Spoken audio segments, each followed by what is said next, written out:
Dear student, today I will discuss straight line and some example some example हम आज discuss करेंगे कि straight line के कुछ एग्जाम्पल का और इनको बताया जाएगा कैसे ये सॉल्व होगा।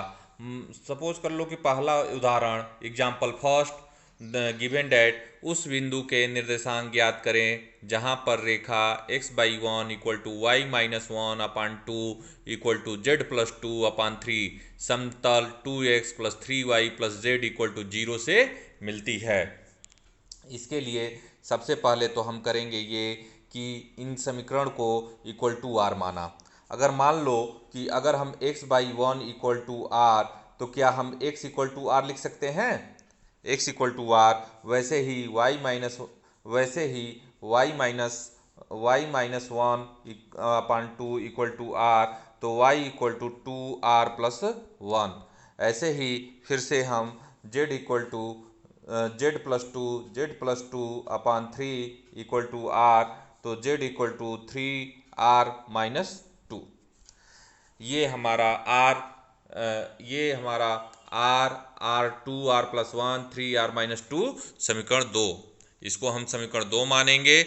उसके बाद हम दिया गया समतल है जिसमें 2x plus three y plus z equal to zero, तो 2x plus three y plus z equal to zero माना। सरल रेखा एक में इस सरल रेखा एक समतल तीन से बिंदु टू पर मिलती हैं। तो अतः दो और तीन से हम क्या करेंगे, जहाँ जहाँ x है वहाँ हम आर ये x equal to r y equal to two r plus one z equal to three r minus two put कर देंगे। अगर हम रखते हैं तो ये 2r 6r और 3r इक्वल टू 11r और 3 में से 2 गया 1, तो 11r equal to 1 equal to r equal to minus one upon 11। ये r की वैल्यू हो जाएगी। जब r की वैल्यू मिल जाएगी तो r का मान हम क्या करेंगे कि बिंदु के प्रच्छेद बिंदु के निर्देशांक के लिए समीकरण 2 में रखेंगे। इस r की वैल्यू हम समीकरण 2 में रखेंगे तो r के जगह पे माइनस वन बाई 11, एंड वैसे ही 2r प्लस वन में r की वैल्यू रखेंगे तो 9 बाई 11। वैसे ही z में रखेंगे तो हमारा माइनस 25 बाई 11 होगा। r का मान रखने पे हमें अभिष्ट बिंदु तीन प्राप्त होंगे, minus one by 11, 9 upon 11 minus 25 by 11। इस क्वेश्चन को एक बार और बता दे रहा हूँ। उस बिंदु के निर्देशांक ज्ञात करें जहां पर रेखा x by one equal to y minus one upon two z plus two upon three समतल 2x plus three y plus z equal to zero से मिलती है। तो दी गई रेखा x upon one equal to y minus one upon two equal to z plus two upon three equal to r. अतः रेखा एक पर स्थित किसी बिंदु के नियामक r 2r plus one 3r minus two से दिए जाएंगे। दिया गया समतल 2x plus three y plus z equal to zero माना। सरल रेखा एक समतल तीन से बिंदु दो पर मिलती है। अतः दो तथा तीन से 2r plus three 2r plus one plus three r minus two equal to zero, या 2r plus six r plus three r minus two equal to zero, या 11r plus one equal to zero. तो therefore r equal to minus one by 11। समीकरण दो में r का मान रखने पर प्रच्छेद बिंदु के निर्देशांक x equal to r equal to minus one by 11, y equal to two r plus one two into minus one by 11 plus one equal to 9 by 11, z equal to three r minus two equal to three into minus one by 11 minus two equal to minus three by 11 minus two equal to minus 25 by 11। हमको ये तीन बिंदु मिल जाएंगे, minus one by 11, 9 by 11 minus 25 by 11 है। उदाहरण बिंदु 1 2 minus one तथा 2 1 1 से गुजरने वाली सरल रेखा का समीकरण ज्ञात करें। दिए गए बिंदु x1 y1 z1 equal to 1 2 minus one तथा x2 y2 z2 equal to 2 1 1। अतः दिए गए बिंदु से गुजरने वाली रेखा का समीकरण x minus one upon two minus one equal to y minus two upon one minus two z minus one one minus one. हम ये क्वेश्चन के लिए, क्वेश्चन नंबर दूसरे के लिए हमने फार्मूला भी बताया है कि अगर दो बिंदु से होकर गुजरने वाले रेखा का समीकरण निकालना है तो पहले हम फार्मूला रखेंगे और फार्मूला रखने के बाद जो हमारा ये x1 y1 z1 होगा उसकी वैल्यू और फिर से x2 y2 z2 की वैल्यू हम इसमें पुट कर देंगे तो ये हमारा सरल रेखा का समीकरण ज्ञात हो जाएगा। जैसे कि 1 2 1 2 -1 तथा 2 1 1 से गुजरने वाली सरल रेखा का समीकरण ज्ञात करें। दिए गए बिंदु x1 y1 z1 equal to 1 2 -1 तथा x2 y2 z2 equal to 2 1 1। अतः दिए गए बिंदु से गुजरने वाली रेखा का समीकरण x -1 upon 2 -1 equal to y -2 upon 1 -2 equal to z -1 upon 1 -1 x1 y1 z1 तथा x2 y2 z2 से गुजरने वाली रेखा का समीकरण x -x1 अपान x2 -x1 y -y1 अपान y2 -y1 z -z1 अपान z2 -z1।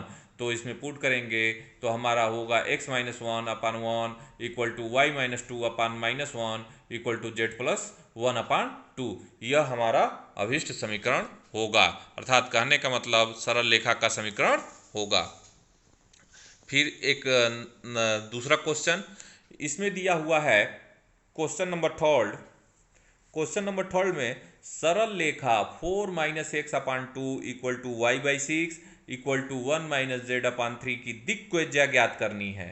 दिक्विजया ज्ञात करनी है तो सबसे पहले हम क्या करेंगे कि दी गई सरल रेखा 4 - x upon 2 equal to y/6 equal to 1 - z upon 3, क्या इसको हम ऐसे लिख सकते हैं 4 - x को x -4 upon -2 equal to y -0 upon 6 और z -1 अपान -3। वही काम ये इसमें किया गया है। ये इक्वेशन फर्स्ट, ये सेम चीज़ इसको थोड़ा चेंज करके इस फॉर्म में लिखने पर, अतः एक बिंदु 4 0 1 से गुजरती है और इसका दिक्विजया -2 6 और -3 है। दिक्विजया मतलब कि -2 दिक्विजया मतलब -2 6 और -3 है। और इनकी दिक्विजया के लिए फार्मूला होता है L equal to -2 a² plus b² plus c²।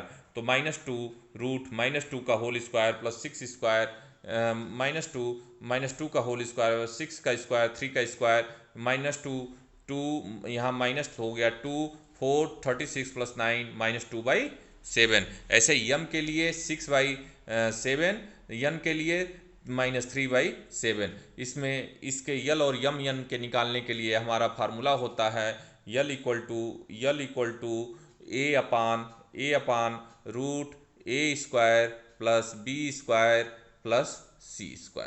ऐसे ही यम इक्वल टू हो जाएगा b अपान a² plus b² plus c²। ऐसे ही हमारा यन इक्वल टू भी ये होता है। तो सरल रेखा इतना कि दिक्विजया की निकालनी हो तो सबसे पहले हम करते ये हैं कि ये कि किससे गुजरती है और उनका दिक् अनुपात निकालते हैं।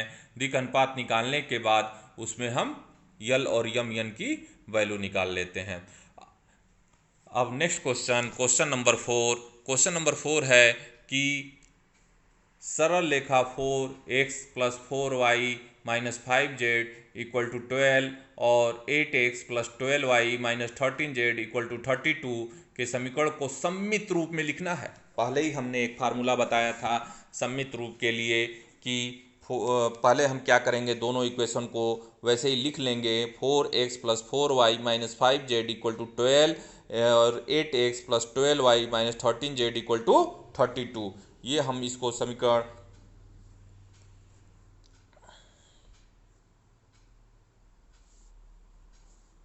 हमने इसको ये हमने लिख लिया और ये समीकरण 1 हो गया।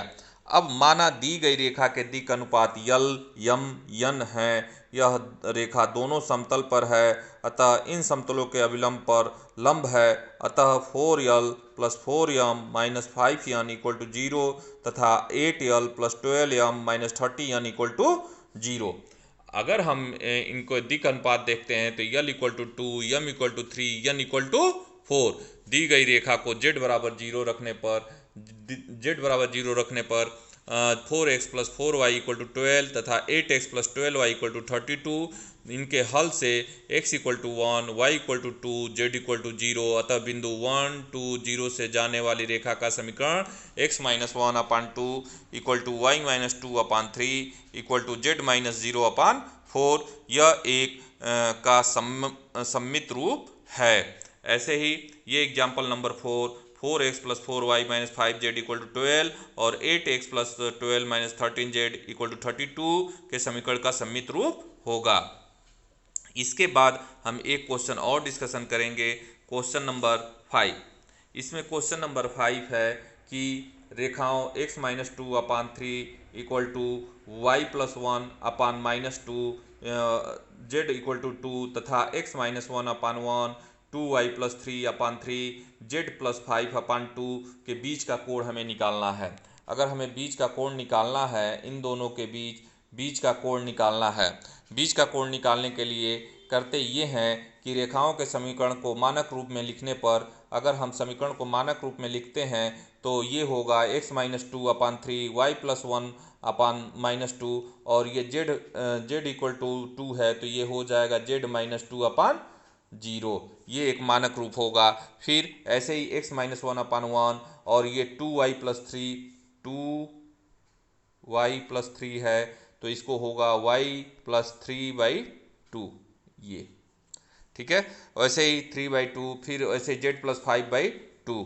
अब इनके दिक् अनुपात निकालने के लिए करते ये हैं कि दिक् अनुपात हमारा हो जाएगा 3 -2 0 और यहाँ होगा 1 3/2 और 2। अब इनके बीच का कोण के लिए फार्मूला होता है कास थीटा। फार्मूला है हमारा cos theta equal to a1 a2 plus b1 b2 plus c1 c2 upon 1 root में